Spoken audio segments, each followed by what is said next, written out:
Educación al Día, espacio alternativo y pluralista del equipo sindical de educadores demócratas de Antioquia. Dirección General, Omar Arango Jiménez. Escúchelo de lunes a viernes a partir de las 7:30 de la noche en los 1020 de emisora Claridad de Todelar. Somos comunicación, lucha y servicio.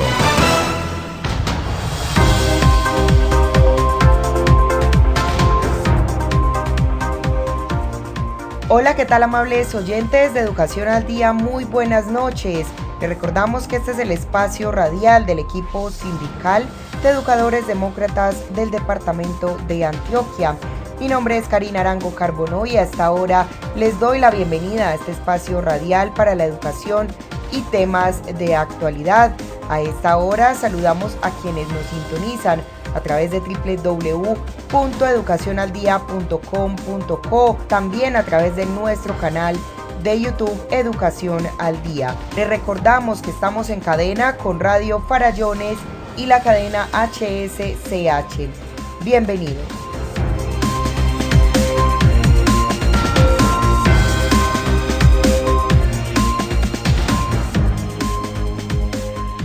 Iniciamos nuestro programa Educación al Día la noche de hoy y vamos a escuchar a continuación a la ejecutiva de FECODE, Marta Alfonso, que nos brinda un informe sobre cómo van las negociaciones con el gobierno nacional. Escuchemos. Como ustedes saben, el pliego tiene 40 puntos que corresponden la mitad a acuerdos no cumplidos y la otra mitad acuerdos nuevos, algunos complementarios de estos. Ha sido una negociación pues sui generis.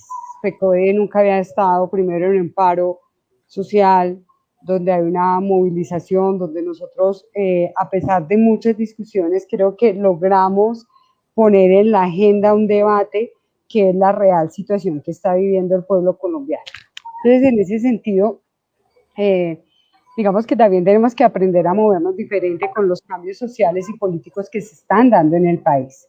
En este sentido, inicialmente coincide con el reinicio de vacaciones prácticamente para algunos y con la entrada de otros de vacaciones. Y todo el debate que sigue habiendo sobre la presencialidad.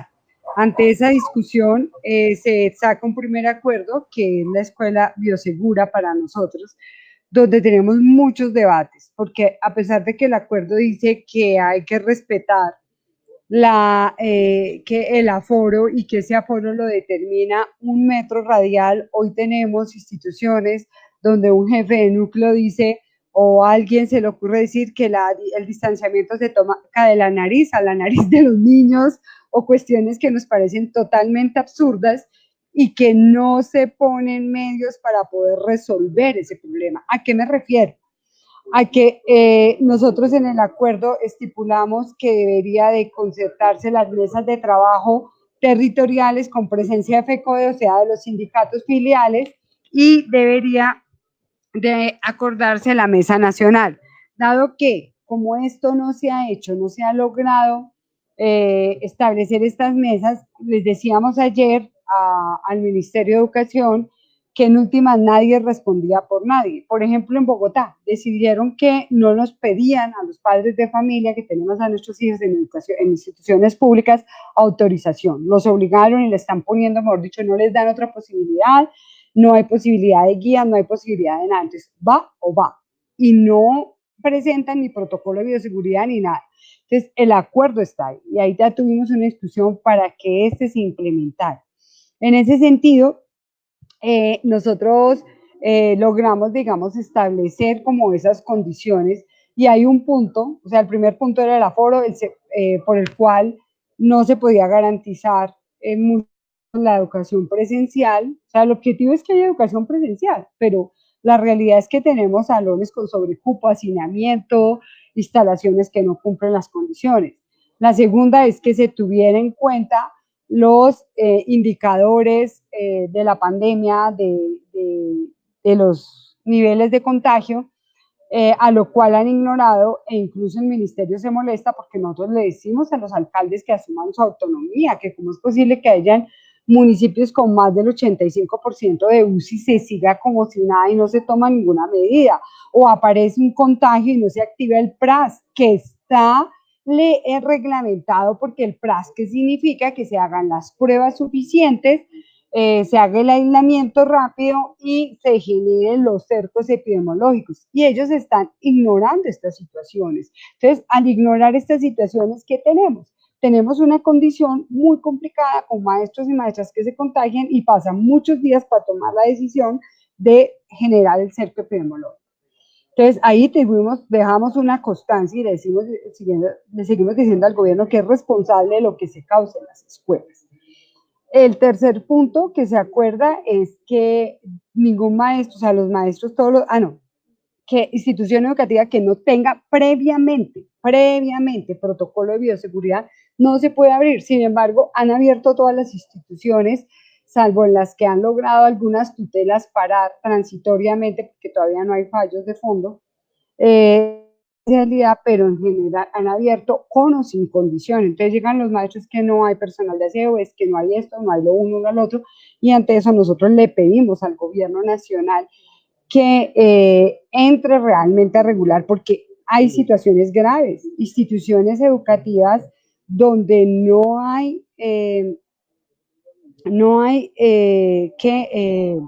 protocolo, no hay espacio, no hay aireación cruzada, no hay recolección de basura, no hay personal de aseo, y eso es obligatorio. Y por el otro lado, frente a esto está el otro punto, y es que el cuarto punto es que todos los padres de familia pueden definir si sus hijos van o no una vez conozca el protocolo de seguridad. ¿Eso qué significa? Que dado de que yo puedo preservar la salud de mi familia porque no está vacunada, porque tiene comorbilidades, así el estudiante no las tenga y decide no ir, tiene que garantizarse el año escolar. Y por eso el gobierno nacional debe organizar y garantizar las condiciones de los maestros y maestras. ¿Para qué? Para que puedan hacer el trabajo con los que van presencialmente, que no van todos en mismos los aforos, el trabajo con los que los papás decidan quedarse y no les pueden declarar ni desertores, ni obligarlos, ni decir, como hicieron en colegios de Envigado, de que les mandamos unas guías, pero ningún profesor los puede atender. No, tienen el mismo derecho. Y ahí tenemos un problema porque el gobierno quiere imponer la presencialidad. Ahí está el acuerdo. El acuerdo es parcial, obviamente estamos esperando a terminar la negociación para que varias cosas se viabilicen, pero hay cosas, o sea, el acuerdo como tal se tiene que cumplir. Y el quinto punto es el debate de la vacunación de los maestros y maestras. Y ahí somos claros, compañeros y compañeras. Yo sé que algunos los han cuestionado, pero el problema de la vacunación es un problema que tiene que ver con una decisión individual, pero es colectiva en términos que es lo que existe en la sociedad. ¿Qué es lo que nos dicen los médicos? Porque nosotros todo lo consultamos con especialistas, que solamente se puede, digamos, obviar eso por una prescripción médica, que el resto, cualquier persona con comorbilidad o mayor de 60 años que esté vacunada, ya queda en condiciones, digamos, de poder estar laborando. Algunos dicen, es que la vacuna no para el contagio, minimiza. Las UCIs hoy tienen el 93% de personas que están en las UCI son no vacunadas, ¿sí? Y hay otros porcentajes que tienen que ver con otras enfermedades o con otras comorbilidades que es importante que lo tengan. Y nosotros le pedimos a los maestros que tomen su decisión respetable, pero que realmente se base en aspectos científicos. Ese reportaje que sacaron de las personas que están en UCI la semana pasada es muy duro, porque la gente ya dice, no, por favor, vacúneme, ya la vacuna no es efectiva. Entonces, tomen sus decisiones, pero tómalas conscientes de que tienen suficientes elementos científicos para tomar, o bueno, por su cosmovisión o creencias, que también es respetable, pero pues, obviamente aquí el acuerdo en general dice eso. Y el otro aspecto es el papel de los gobiernos escolares. Los gobiernos escolares no solo pueden decir falta esto, sino pueden decir este colegio está en condiciones para abrir, o no tiene las condiciones, o no se está garantizando, o el agua no llega sino 2 horas, luego 2 horas se puede trabajar, etc. Y lo otro es lo que decíamos, las mesas. Entonces, aquí hay una discusión de fondo de que realmente si cumple el protocolo, listo, pero la realidad es que no se está cumpliendo eso. Eso es como un acuerdo que se hace El otro punto es el de la proporcionalidad de la prima de vacaciones. Irónicamente uno se sorprende, hay compañeros y compañeras que no sabían que la prima de vacaciones, más llamada de Samper, porque fue más la lucha de los maestros en ese periodo, la media prima de diciembre se descuenta cuando tiene días no remunerados, comisiones, otras situaciones no remuneradas. Supuestamente la norma debería decir después de 300 días se paga, pero la realidad es que la descontaban a veces con un solo día que tuviese así. Entonces, esto beneficia, por ejemplo, a todos los provisionales que a veces los contratos entran a principio de marzo, se los terminan, entonces les tienen que pagar esta prima provisional a todos los compañeros que piden una comisión de 2, 3 meses, entonces estaría perdiendo. Eso es importante. Y lo último es el debate del retorno a la presencialidad combinado con la compensación de los días de paro. Ya ustedes allá adelantaron los acuerdos, el punto central es cumplir sobre la base de las actividades académicas dejadas de dar durante los días de paro y que eso se tasa en horas.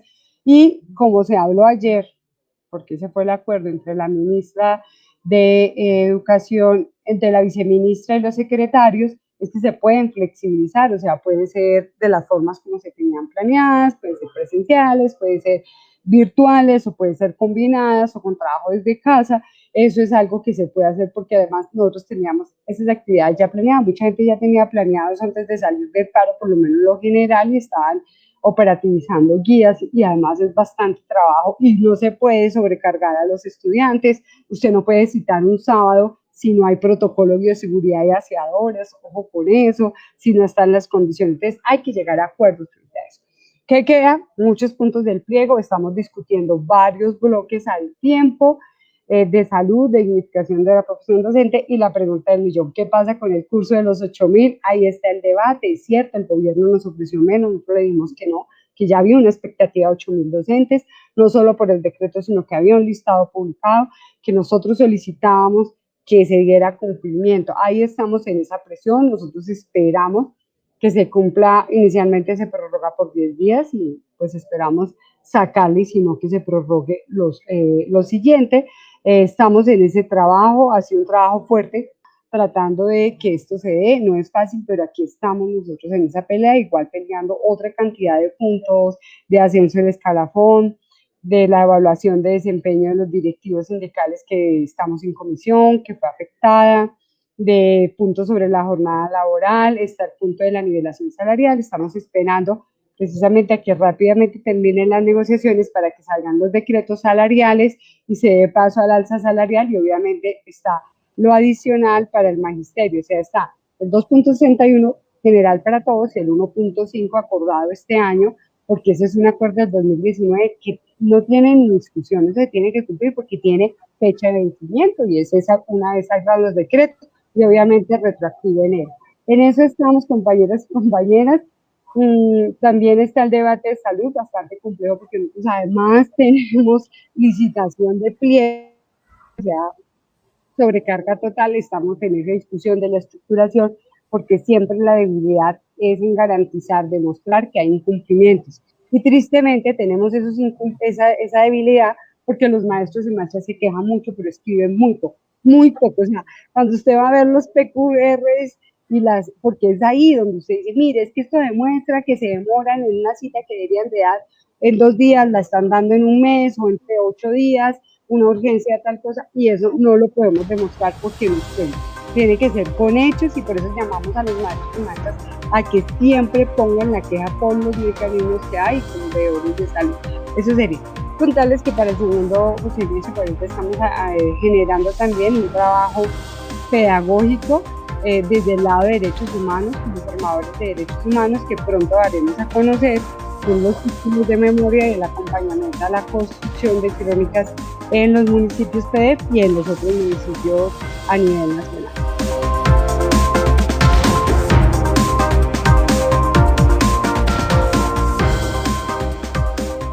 Y continuamos con más información aquí en nuestro programa Educación al Día. Y desde el Sindicato de Maestros Cimatol se realizó una importante tertulia con el abogado y asesor jurídico Sergio Manzano, Escuchemos a continuación al abogado quien habla sobre la responsabilidad de los padres de familia en el regreso a clases presenciales. Escuchemos. Hay un fenómeno de corresponsabilidad de todos los actores en el sector y en el modelo educativo. Y frente a ello, no podemos dejar de mostrar que en ese sentido es bastante preocupante. Aquí, con esta resolución 777 del 2 de junio del año 2021, nosotros lo que tenemos que mirar es que se empezó a rebotar de una manera casi exclusiva la responsabilidad en cabeza, primero, de las secretarías de educación, segundo, de las secretarías de salud, pero tercero, la apertura en bloques supuestamente y de conformidad con los ciclos que se dé en cada uno de los índices de resiliencia epidemiológica municipal, IREM, artículo tercero de esta resolución, donde, como hemos insistido, son tres los factores que van a influir. Número uno, el descenso del número de contagios que haya directamente en el municipio. Número dos, el descenso del nivel de ocupación de camas UCI a nivel departamental, unidades de cuidado intensivo. Y tercero, el aumento en la vacunación, pero en la vacunación dentro de su esquema de vacunación completa. Y asimismo, pues la apertura dentro de los tres ciclos para todas las actividades económicas, sociales y del Estado, con los respectivos aforos del 25%, 50% y 75%. A pesar que el gobierno nacional sigue insistiendo en que el COVID ya está, como se dice, perdiendo la guerra, según las palabras del mismo ministro y del presidente de la República, no podemos dejar de pensar que frente a esto, los fallecidos, el nivel de fallecimiento siguen concentrándose en regiones como en Bogotá, Valle del Cauca, Antioquia y Tolima, y que por lo tanto en estos momentos más de 4.700.000 colombianos contagiados y más de 117.000 muertes. Así que frente a eso, es así como quiere abrir el gobierno nacional todos los sectores. Y eso es a lo que se ha puesto no solo la Federación Colombiana de Trabajadores de la Educación, FECODE, sino también la Federación Nacional de Directivos Docentes de Colombia, FENDIDOC, la Central Unitaria de Trabajadores, CUT, por supuesto los partidos alternativos de gobierno, los partidos de oposición, y en el caso del Tolima, el Sindicato Único de Trabajadores de la Educación del Tolima, SUTEP-SIMATOL, como lo ha hecho también la Asociación Sindical de Directivos Docentes del Tolima, ASDETOL. ¿Y por qué lo han hecho? Porque estaríamos de acuerdo en que pudiese aplicarse los ciclos para la apertura de las instituciones educativas, en el entendido que, uno, vamos a tener los índices de resiliencia epidemiológica municipal, que ya lo explicamos, y vamos a ir abriendo los aforos de las instituciones educativas. Pero muy por el contrario, el Ministerio de Salud determinó que para el servicio educativo inicial, preescolar, básica y media, no universitaria, solamente el servicio educativo inicial, básica, preescolar y media, se va a prestar de conformidad, valga la redundancia, lo que le quepa al salón. Y lo que le quepa al salón es solamente con 1 metro de distanciamiento, en contravía de las recomendaciones de la UNICEF, de las recomendaciones de la OCDE e inclusive de las mismas recomendaciones de la Organización Mundial de la Salud. Y esto ha sido una de las grandes peleas de las organizaciones sindicales, papá y mamá, porque ese distanciamiento no va a garantizar que su niño o que su niña, que su adolescente no se contagie de COVID-19, y mucho menos, como ya lo sabemos, en el departamento del Tolima, donde no se tienen las condiciones mínimas ni siquiera en el 100% de las instituciones educativas, mucho menos a nivel Colombia, para garantizar el cumplimiento de esto que establece esta misma resolución, que son, dentro del anexo técnico de protocolo de bioseguridad, 8 medidas generales de bioseguridad. Así que esta es la pregunta para los padres y madres de familia. ¿Qué institución educativa le va a garantizar medidas de autocuidado cuando esas medidas de autocuidado le van a corresponder a usted, al niño, a la niña o al adolescente? Eso significa que vamos a tener niños de 5, 6 años, de 7 años que van a tener que ser conscientes de estar utilizando el tapabocas durante todo el tiempo en el que estén en la institución educativa, antes de llegar a la institución educativa, por fuera de la institución educativa, cuando estén haciendo inclusive actividades físicas. Y el tapabocas, ojo, como ya lo vimos en oportunidades anteriores, no puede ensuciarse, no puede estar con secreciones, no puede estar mojado de sudor, no puede estar roto o inmediatamente se debe cambiar. Número 2, el cuidado de la salud mental. Cuando el cuidado de la salud mental, según el gobierno nacional, es mire usted y cuide sus pensamientos antes de salir. Por Dios, estamos en medio de una pandemia que se ha llevado a más de 117,000 colombianos y colombianas. Y eso significa 117,000 familias afectadas por una muerte que el gobierno no quiere tomar responsabilidad, a pesar que inició de manera tardía el esquema de vacunación a nivel nacional. Se jacta de estar aplicando 21, 22 millones de dosis, pero entre los cuales solamente del 10 al 12% corresponden a segundas dosis realmente aplicadas con esquema de vacunación. Número 3, lavado de higiene de manos. Así que ustedes ya verificaron que su institución educativa, papá y mamá, está con todas las condiciones para ofrecer el lavado de manos. Eso significa baterías sanitarias suficientes, servicio de acueducto y, en efecto, que los giros presupuestales que ha determinado el gobierno nacional, no solo a partir de los fondos de servicios educativos, dentro de esos 187,000 millones de pesos que dice la ministra de Educación que giró adicionalmente, pero que los giró para el año 2020, no para el año 2021. Y los más de 400,000 millones que giró para los fondos o el Fondo de Mitigación de Emergencias, que lo giró durante la vigencia 2020 y parte en el 2021, alcanzó para comprar el jabón líquido antibacterial, el gel antibacterial, las toallas de papel para el secado de manos y todos los demás insumos solo para el lavado de higiene de manos. Ustedes ya garantizaron que cada una de las instituciones pueda atender al 100% de la población con el distanciamiento físico de 1 metro en todos los espacios. Y eso significa la garantía en que usted, conociendo este protocolo, papá o mamá, pues está de acuerdo. Si usted va a mandar a su hijo a la presencialidad, usted, por el fenómeno de la corresponsabilidad, adquiere responsabilidad de lo que le pase a su niño, a su niña o a su adolescente. El uso de tapabocas, que como ya lo vimos, es mantenga puesto el tapabocas y solamente retíreselo para el consumo de alimentos, no más. Ventilación adecuada, y eso es, usted ya verificó las condiciones de ventilación de las aulas donde va a estar su niño, su niña, su adolescente. Y eso es también estar claros que la estrategia de cohorte o burbuja que va a implantar el gobierno nacional a través del Ministerio de Educación le funciona, y significa que usted se va a asegurar que los niños, las niñas y los adolescentes lleguen con esa burbuja con sus compañeros, con los cuales no van a tener contacto con la demás población de la institución educativa, y asimismo salgan de la institución educativa. Esa es la garantía que está pidiendo el gobierno nacional, y mucho más, pues los procesos de limpieza y desinfección y el manejo de residuos. Y esto es, en su institución educativa, usted ya verificó que está contratado directamente el personal para que haga labores de limpieza y desinfección, inclusive con productos tóxicos o atóxicos, dependiendo de la edad del niño, la niña o el adolescente.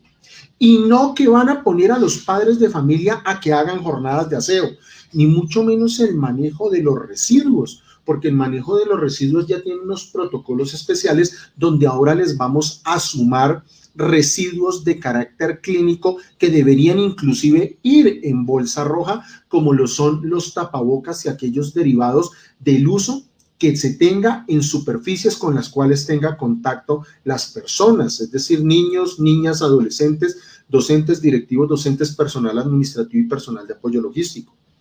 Eso significa, además, algo que no nos están diciendo, que el gobierno nacional ya determinó partidas presupuestales, número 1, para la vacunación completa de los docentes, directivos, docentes, administrativos y personal de apoyo logístico. Así que usted ya tiene la plena garantía que todo el personal está vacunado, el que va a tener contacto con su hijo, y por ende su niño, su niña, su adolescente mayor de 6 años también tiene esquema de vacunación como está ocurriendo en Europa, como está ocurriendo en Estados Unidos, y no que los van a mandar a feriarse con un virus que ni siquiera entendemos, con la amenaza que hay una nueva cepa, que es la cepa Delta, mucho más virulenta y mucho más letal.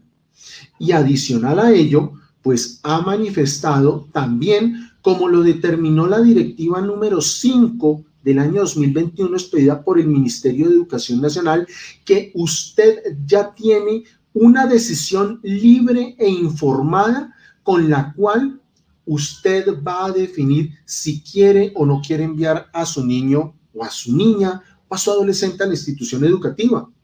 Y vea que es muy fácil en estos momentos para la Federación Colombiana de Trabajadores de la Educación, FECODE, inclusive para los docentes, los directivos docentes, para la Federación Nacional de Directivos Docentes de Colombia, FENDIDOC, pues que los padres tengan una lucha en la que estén solos, pero están peleando y estamos peleando también por ustedes, porque con esta directiva 5 querían que ustedes a ciegas enviaran a sus hijos a las instituciones educativas asumiendo la total responsabilidad, sin que fuese obligatoria una decisión libre e informada acerca de todos los protocolos de bioseguridad y además de eso, de los riesgos que va a correr su hijo o su hija en la institución educativa. Y que frente a ello, no es que se tenga que socializar los protocolos de bioseguridad como quería el gobierno nacional a través del Ministerio de Educación, como una recomendación en virtud del principio de corresponsabilidad. Es que es obligatorio socializarlo con ustedes. Para además de eso explicarles, ojo papá, es que si su hijo o su hija se contagia de COVID-19, como lo hemos advertido ya desde el año inmediatamente anterior, su hijo puede ser asintomático o sintomático.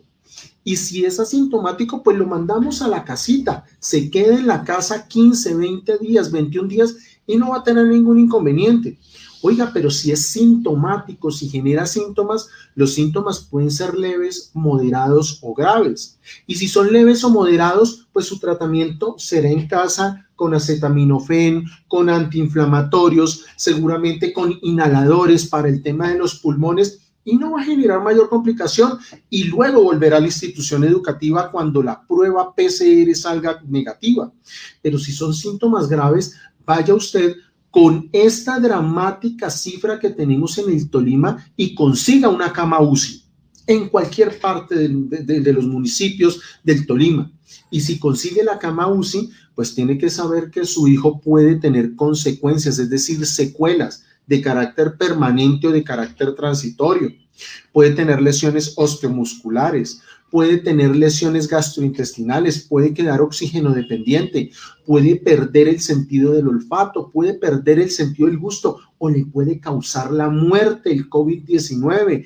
Y no solo a usted, a su hijo, perdón, o a su hija, también a usted, papá o mamá, a su núcleo familiar, a los docentes, directivos docentes, administrativos, personal de apoyo logístico y a sus núcleos familiares, a los 19 millones de personas que están alrededor del modelo educativo. Así que si usted quiere que su hijo o su hija vaya a la institución educativa de manera presencial y usted lo aprueba, primero ya no necesita consentimiento informado ni acta de exención de responsabilidad.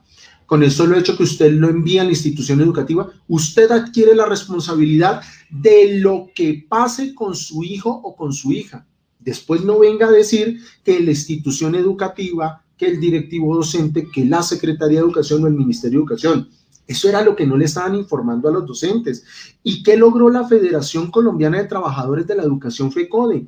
En esta acta número 1 de acuerdo parcial sobre el pliego presentado por la Federación, tuvieron un acuerdo del bloque 5, la escuela en la presencialidad.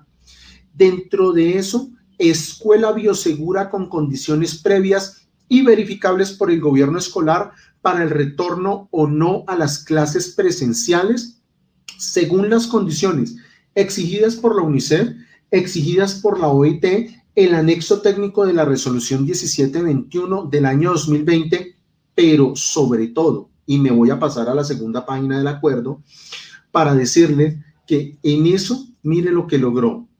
Cuando las familias, previo conocimiento de la información relacionada con la implementación del protocolo de bioseguridad en la sede educativa, deciden no enviar a su hijo o hija a la institución educativa.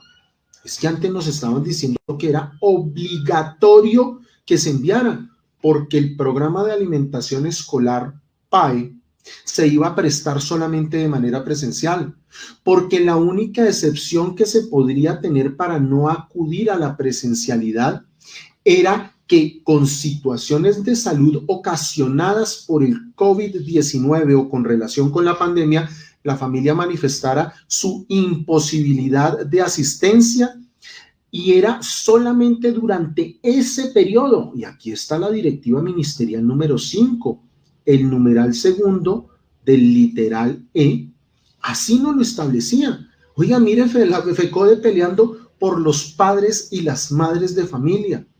Así que esto no es un problema como lo está tildando la ministra de Educación Nacional, que es que los maestros y las maestras no quieran volver a las instituciones educativas. Los maestros y las maestras quieren volver, están listos para regresar a las instituciones. Pregúntese usted, padre de familia, o más bien, hágase la pregunta que se hace la Federación Colombiana y que le está haciendo al gobierno nacional.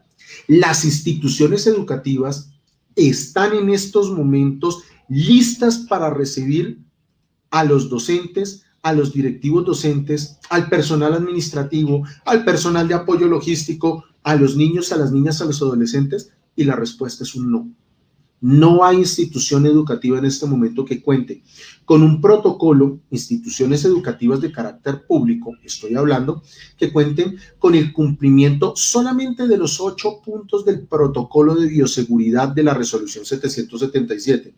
Y adicional a ello, con el índice de resiliencia epidemiológica municipal, que está establecido en la misma resolución, y adicional a eso, que le haya dado la totalidad de la información acerca de la responsabilidad que van a asumir las familias. Y la responsabilidad, según el gobierno nacional, es si le pasa algo a su hijo, es culpa suya, es responsabilidad suya. Y nosotros consideramos que no es así. En estos momentos, lo que nosotros estamos viendo es que las instituciones no están listas. Es más, las instituciones educativas de carácter privado que tuvieron que inyectar recursos y que tienen la posibilidad de inyectar recursos, están viendo cómo el COVID-19 sigue avanzando, sigue contagiando a niños, niñas y adolescentes, y por supuesto, dentro de esa estrategia cierran la cohorte o cierran la burbuja, pero por la expansión del virus tienen que empezar a cerrar las instituciones educativas. Ya ocurrió en Bogotá donde se decía que no iban a cerrar instituciones educativas, ya cerraron la primera institución educativa por la multiplicidad de casos que se están generando a partir del contagio por COVID-19. Así que frente a esto, aquí lo que tenemos que revisar es, una cosa es decir que las instituciones son seguras para el regreso de los niños, las niñas y los adolescentes. Y otra es la realidad de las instituciones educativas del país. Nosotros no queremos, y en esto cuando digo nosotros, no solamente es Organización Manzano y Manzano, creo que podríamos hablar de todo el colectivo de maestros, de maestras, de directivos docentes, de personal administrativo, de personal de apoyo logístico. No estamos dispuestos a jugar con la vida, la integridad física y la salud de los niños, las niñas y los adolescentes.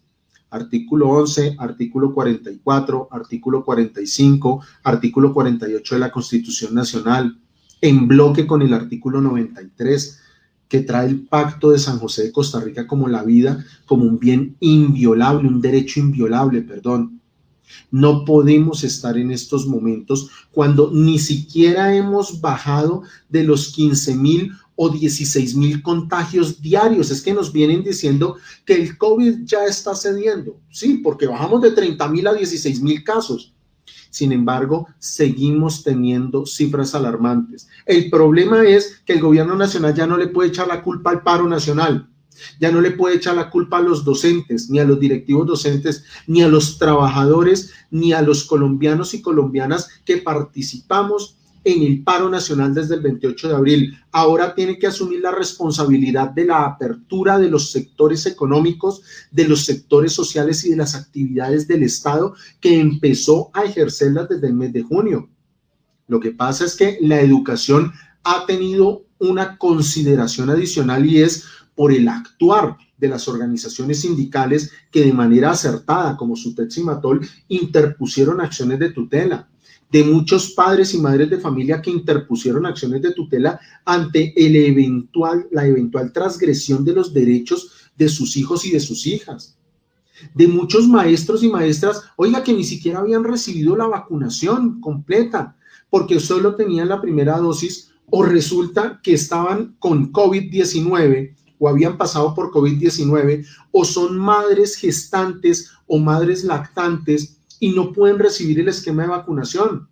Así que mire cómo estamos experimentando con la población colombiana. Yo sigo insistiendo en que frente a esto, este es un problema de trayectoria política, este es un problema de incidencia política, de malas decisiones.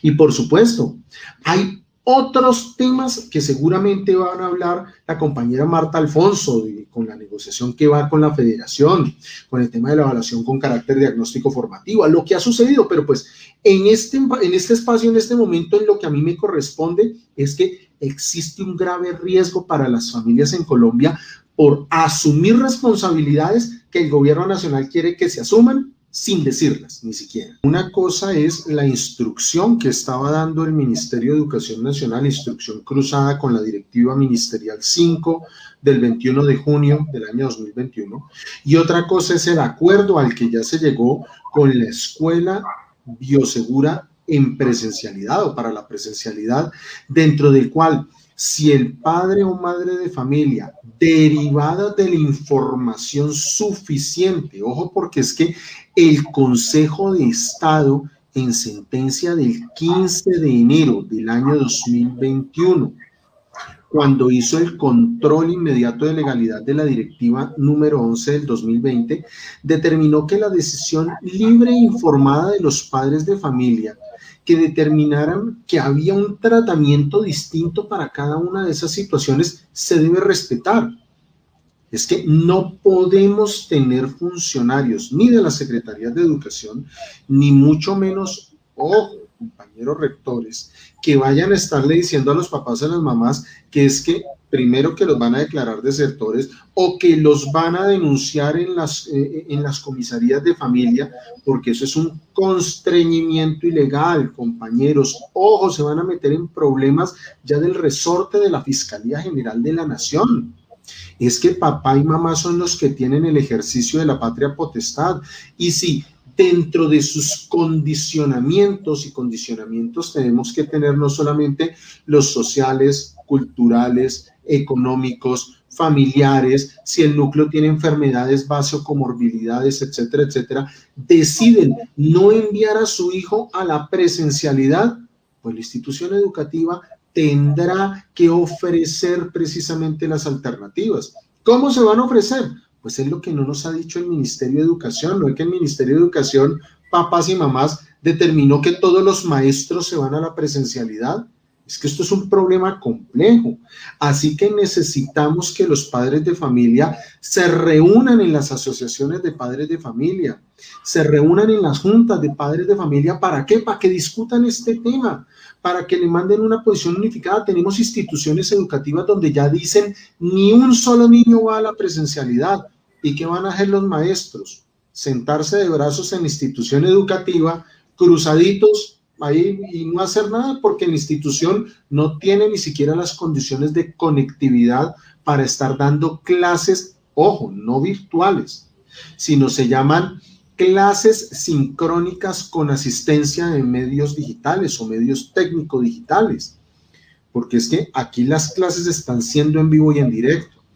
Así que necesitamos que la comunidad educativa le dé una respuesta a esto, y qué mejor que la respuesta que se dé es a través del gobierno escolar. Necesitamos que los consejos directivos estén hablando de este tema, porque el consejo directivo es el que, a final de cuentas, no es si van a volver o no la presencialidad, no, cuáles son las condiciones en los cumplimientos de los protocolos de bioseguridad, y adicionalmente a eso, ¿qué vamos a hacer con los niños, niñas y adolescentes que deciden no ir a la presencialidad? Y acuérdese que allá es donde está la representación de los padres de familia, de los docentes, el directivo docente, el representante de la institución educativa, los estudiantes, los egresados, el sector productivo, etcétera, etcétera. Amables oyentes, hemos llegado al final de nuestro programa Educación al Día. Les recordamos que este es el espacio radial del equipo sindical de educadores demócratas del departamento de Antioquia. Les recuerdo que soy Karina Arango Carbonó y agradecemos a todos por su sintonía. Les recordamos que nos pueden escuchar de lunes a viernes a través de www.educacionaldia.com.co de 7:30 de la noche a 8:30. También pueden sintonizarnos a través de nuestro canal de YouTube. También estamos en cadena con Radio Farallones y la cadena HSCH. Feliz noche para todos.